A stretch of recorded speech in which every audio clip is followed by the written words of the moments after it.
Hi guys, this is Sam from Hartland Studios, and today I'm talking about Percy Jackson 1, The Lightning Thief. I'm going to start with where this film starts, basically. I'm going to start from the start of the film, and I'm just going to talk about each single point through the film, and just summarise it really and give my thoughts. The start of the film. We see Poseidon come up out of the water next to a dock, and we see him look at a fisherman, and then we see him walk off. That's the dead start of the film. I've got a few complaints of this, I can't lie. The CGI is not as up to standard as it should be, because you can see in the other parts of the film where the CGI is just much better than it is here, and it just feels like they were sloppy with some parts of the film when they shouldn't have been. It feels like they were more invested into more key points of the film than others, and it just annoyed me. Another thing is that when Poseidon actually comes up out of the water, he's meant to look at the fisherman next to him and just disregard it. First of all, my one complaint is that Greek gods wouldn't do this. They wouldn't expose themselves like this and then just leave it. They wouldn't. If someone saw them, first of all, they'd fight hell on earth just to make sure that they didn't tell anyone, or they died. They killed them. Just either way to make sure that their presence wasn't widespread news. The other thing is that when he looks at the fisherman, he doesn't actually look at him. If you look at the actual film when you're watching it, it's one of those things that if you notice, it'll bug you every time, but if you don't notice, it's just there. But he actually looks behind the fisherman and doesn't look at the fisherman himself. This is a fault on the shots department, so the camera crew. This is basically their fault, because the fisherman is shot, he's too far up the pier for Poseidon to actually look at him. And it just feels rushed to me, and I just don't like it. I'm a big fan of this film, I really like it. And I think it brought a lot of notice to Greek mythology, which was really needed, because I love Greek mythology. It's amazing. It's my favourite thing to read. My one complaint with this film is that I feel Poseidon and Zeus could have been cast better. I see why they chose Sean Bean and Kevin McKidd to be Poseidon and Zeus. I do. I understand it. They're very powerful characters with a lot of gravitas, and I like it. I do like their voice, and I do like how they portray the character. However, I do feel as if they was more better suited people. In my opinion, Liam Neeson should have been Zeus. That's just a fact. He has the character, he has a confidence within himself, and he has the gravitas, and he just has the feel of being a true leader and a true powerful character. Poseidon should have been Pierce Brosnan. That's just a fact. He would have suited the role much better. And although he played Chiron, it was amazing. He did very well in it. Jeff Bridges could have played Chiron just as well, I think. And I just feel like Pierce Brosnan could have done a much better job as Poseidon. As an older Poseidon, though. If we were going for a young Poseidon, then fair enough. Kevin McKidd was definitely the right choice. But if I felt we should have gone for a much older gods, as it's modern times now. They've been around for a while. The gods should be older than they are. And I know gods don't really age, but they're meant to be wise and old, and I just feel like not that they've messed it up, they could have made it better. Apart from that, the acting in this film, the casting in this film was absolutely amazing. Brandon T. Jackson, Pierce Brosnan, again, he was a brilliant choice for a film like this. He just suited it so well. Logan Lerman, absolutely amazing as Percy Jackson. He did a phenomenal job. And even though the acting in this film is on and off, I can't lie, it's not the best. He has his moments where it's a bit cringy, but apart from that, overall, considering the actors that played the main characters were quite young for the time, their acting was phenomenal for how old they were, I think. Right, next comes up, I like the foreshadow. I like the reveal of Percy Jackson becoming, just find it, like, we knew he was Poseidon's son, that's a fact. But I like how it's revealed to him properly that he has the powers. Just the water going up his arm, and just the fight scene of him losing. Although I don't feel as if the transition would have come like that from fighting. I know it would have given more confidence, but I just don't feel... I get that he has his battle instincts, and that's fine.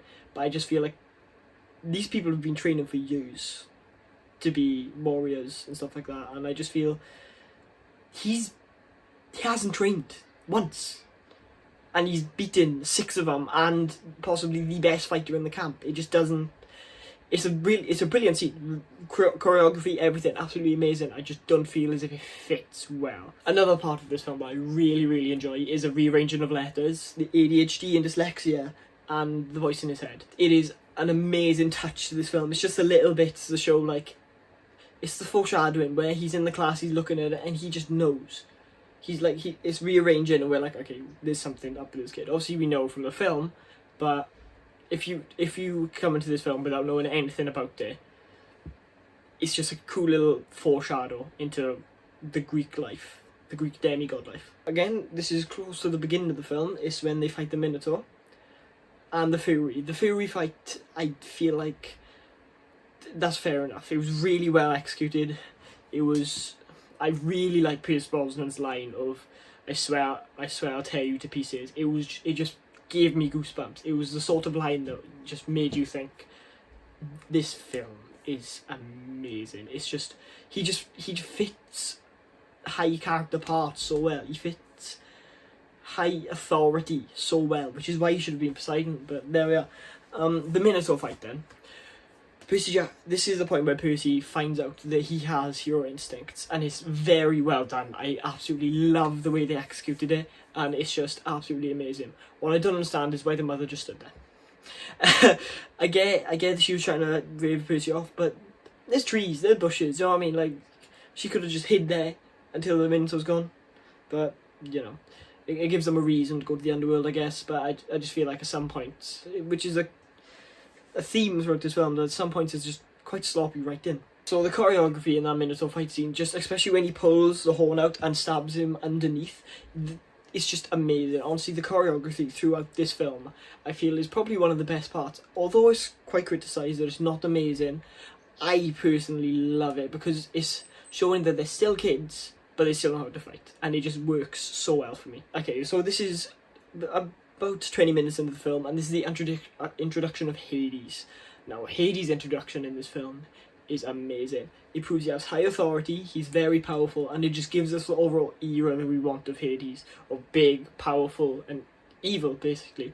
He comes out from the fire, and he's there, he's very threatening, he's very overpowering, he's just there, and he has such a strong presence that it's just so well done, and I feel like he was cast really, really well. So next we have Medusa's Temple. This is when we're on the road. Oh, before we talk about that, I would like to talk about Luke, son of Hermes. I wouldn't like to say he's amazingly done, he could be done better, but he is decently well done. I feel as if you can kind of already tell how overly nice he is. It's kind of a foreshadow, but I feel like he could have been cast just a little bit better, and I don't know, I feel like at some points in this film the writing's quite sloppy, and I'm not sure, I don't know. So at this point now we're going on to Medusa. So Medusa's lair. This is possibly one of my favourite parts of the film. It is so well done. It is amazing. Medusa is amazingly cast. I couldn't think of anyone better for it. Just the way it's absolutely executed. You could just walk, and the proper discovery, this Medusa, of Brandon G. Jackson's character, seeing his uncle and being like, oh yeah, that's my uncle, but that couldn't be him because he was killed by, and then the realization, and then I just feel like it's so well done. And the mirror thing, the mirror trick with the iPod as well, that was just amazing because it was one of the most popular methods to deal with Medusa in actual Greek mythology. It's what people would use. They'd bring mirrors when they went to fight Medusa, and they just look at her through a mirror because her powers don't transfer through mirrors. And it was just so well done. I just absolutely loved the way that they executed, especially the entire scene, just the entirety of all of it. Although I feel the only problem I have with it is Medusa's death, where Percy Jackson, he didn't get hit with as many rocks, and that's fair enough. But I feel like she would have noticed. She's a demigod within her own right. Do you know what I mean? She's a powerful being within her own right. She would have sensed that, and she can literally see it in the mirror. I just feel it was a bit sloppy towards the end, which is, again, summed up this film. Before we move on to anything else in this film, any more scenes, I want to talk about the accuracy. The accuracy within this film is amazing. Obviously, it's watered down, especially with, like, for example, when Medusa says, I used to date your dad. And the explanation of Athena, of why she has the snakes in her hair, it's just amazingly well done to, like, how accurate they are with it, but how they've watered it down. They watered it down really well, whilst also being able to maintain historical accuracy, and I really applaud them for the way they did that. But I feel like all their effort went into that, and not the actual quality of the film. but there we are. The Hydra in this film, I don't feel as if it poses too much of a threat. There was no real fight or struggle. It was just, yeah, let's run around for a bit and then we'll turn it to stone. That, like, it was just, and this, it was so anticlimactic. It was like, they're getting chased out the door, door's locked, oh yeah, turn around, there's a head, enjoy. It's just so anticlimactic. It could have been done so much better. And this film had all the formula to be such a good film. It had the baseline of an amazing story, and I just feel like it flopped massively. The Hydra, I like how they executed the 3 heads, because you have to whenever you saw a Hydra, but like, it's not done as well as it should have been. The Lotus's Temple is amazingly well done. I absolutely love this part of the film. Again, it's one of my favourite parts of the film. It's just the way they lure them in, and then, you know, they stay there and they don't realise. It's so accurate as to how it would be. I have 2 complaints with it though. I don't feel like they would have been tricked that easily. I just don't feel as if, like, I feel as if their instincts would have said, you know, there's something going on there, it's a bit suspicious. They even see it when that guy pushes them, when they come into the thing, it's like, oh yeah, it's a bit dodgy.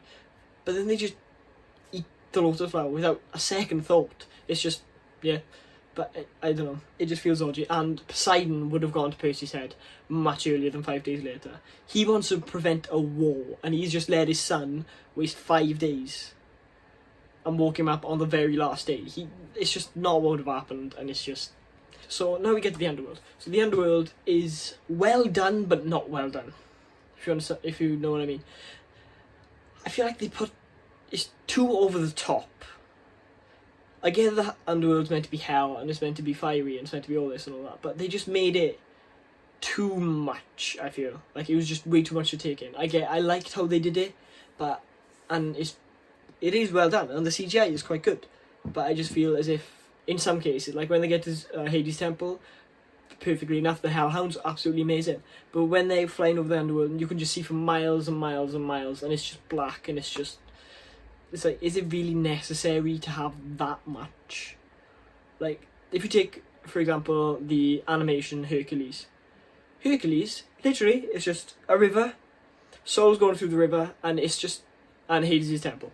And as much as, you know, it's not the most accurate film, it's simple, it's clean, and it does the job, which is all this film really needs. Again, it's like they paid too much attention to some places of the film and not enough to others. Right, you have Persephone.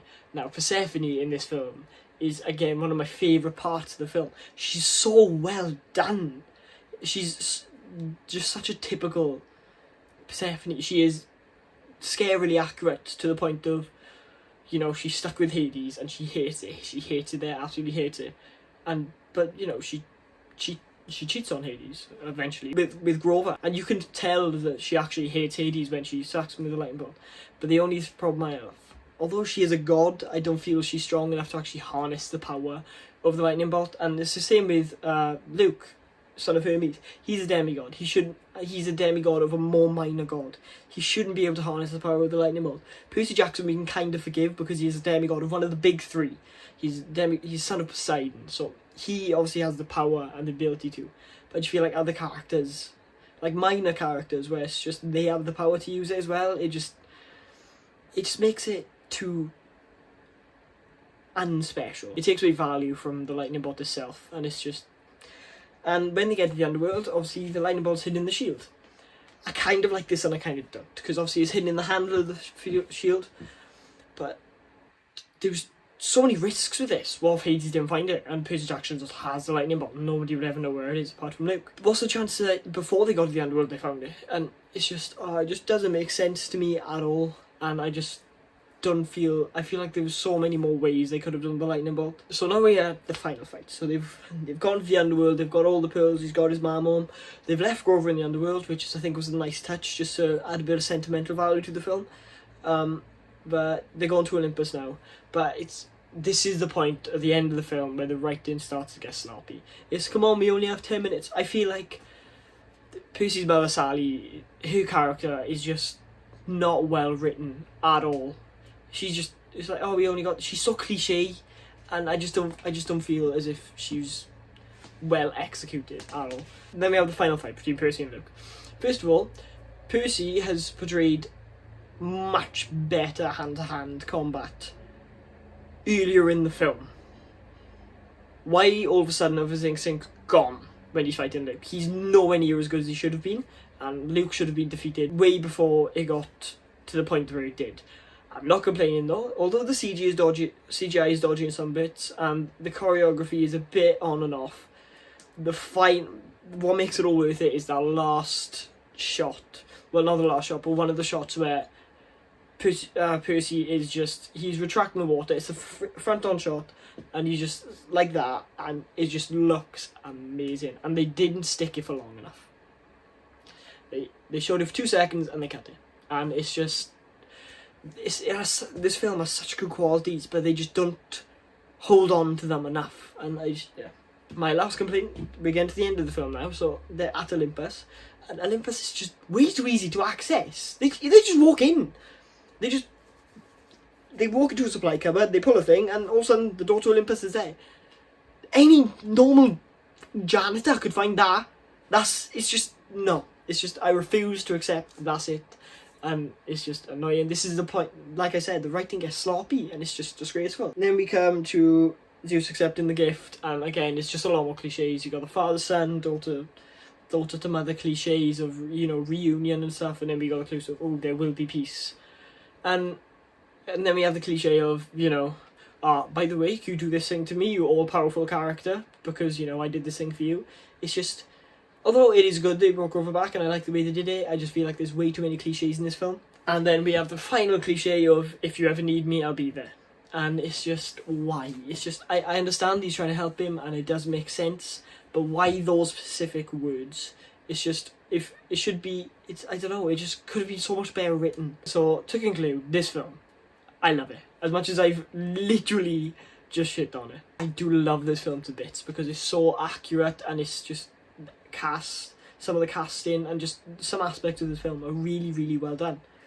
But it had all the base, the foundation, and it had the formula to be an amazing film. It had a formula to be one of the best films, and it just flopped. And it didn't flop because it did well, but not as well as it should have. This film, if I had to rate this film, I'd say it's about a 7 out of 10, and that's being generous, because that's what I'd say. It is not an amazing film. It's a good film, and I'll sit down and watch it, but I can't watch it more than once. I can't. It's not like Winter Soldier. I can sit down and watch that. But this film, I can't watch and watch and watch. I've got to watch, and then I need to be in the mood to watch it. Winter Soldier, you can chuck on. Or Hercules. I know it's an animated, and I know it's Disney, and I know it's less accurate, but I could just chuck that on, because it's a better film. I just feel like they could have done this film so much better, and although it turned out well, it could have turned out amazing.